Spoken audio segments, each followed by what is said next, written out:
आज माननीय supreme court ने जो फैसला दिया है वो पूरे देश के लिए एक ऐतिहासिक फैसला है।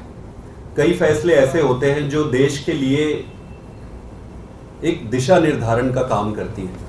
आज जो फैसला आया है वो बड़ा स्पष्ट कर देती है कि जो तथाकथित शराब घोटाला भारतीय जनता पार्टी द्वारा जो रचित है वो पूरी तरीके से सुप्रीम कोर्ट ने उसको ध्वस्त कर देता। सुप्रीम कोर्ट में जाने से पहले इस पर special court PMLA special court का ऑर्डर आया था। उस ऑर्डर को पढ़ने पर किसी भी व्यक्ति के मन में ये संदेह नहीं रहेगा कि भाई ये केस क्या है। उस ऑर्डर में 3-4 चीजें बड़ी स्पष्ट लिखी हुई है। पहला कि कोई पैसे का लेन देन नहीं हुआ है। दूसरा, पैसे की कहीं एक चवन्नी की बरामद नहीं हुई है। तीसरा, अरविंद केजरीवाल जी का और पार्टी का दूर दूर से किसी चीज में कोई नाता ही नहीं है। जब करप्शन ही नहीं है इस पे तो नाता का सवाल ही नहीं है। और सबसे इंपॉर्टेंट चीज कि उसमें ईडी के इंटेंट को ये मार्क करने वाली बात है। कोर्ट के ऑर्डर में ईडी के इंटेंट पे बड़ा क्वेश्चन मार्क लगा है कि ईडी जो है बड़े एक मैलिफाइड इंटेंट के साथ काम कर रही है। ये बहुत बड़ी बात है। जब कोई एक एजेंसी अपने खोटे नियत के साथ किसी पक्ष के साथ व्यवहार करती है तो वो बहुत गंभीर विषय हो जाता है। स्पेशल कोर्ट के बाद मुद्दा आज सुप्रीम कोर्ट में आया। सुप्रीम कोर्ट में एक बड़े प्रश्न पर विचार किया जा रहा था। और बड़ा प्रश्न क्या था? वो बड़ा प्रश्न ये था कि क्या ये पूरे का पूरा अरेस्ट ही इलीगल है। तो कोर्ट ने अपने तरीके से अध्ययन करके इसको बड़े बेंच के पास भेजा है। जो भी होगा वो देश के लिए अच्छा ही होगा, दिशा निर्धारण होगा आगे। लेकिन कोर्ट ने इंटरिम बेल ग्रांट किया है अरविंद केजरीवाल जी को।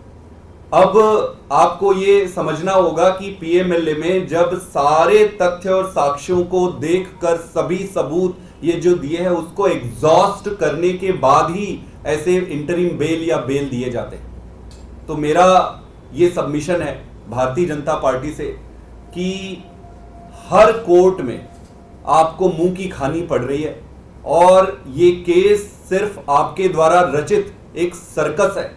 तो इस सर्कस को बंद करिए। देश का और जनता का और खास करके दिल्ली की जनता का समय व्यर्थ ना करें।